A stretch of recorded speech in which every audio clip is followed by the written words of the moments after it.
Hi friends, இன்னைக்கு அட்மேன் அப்படின்ற வார்த்தைக்கு தமிழில் என்ன சொல்லுவாங்கன்னு பார்க்கலாம். அட்மேன், அட்மேன். இந்த வார்த்தைக்கு தமிழில் என்ன சொல்லுவாங்கன்னா ஆத்மா, உயிர், ஆன்மா. இன்னும் நல்லா புரிஞ்சுக்கிறதுக்காக நம்ம 2 எக்ஸாம்பிள்ஸ் பார்க்கலாம்.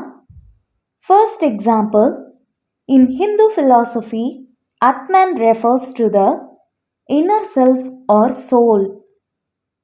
இந்து மெய்யியலில் ஆத்மா உள்ளார்ந்த நான் அல்லது ஆத்மாவை குறிக்கிறது.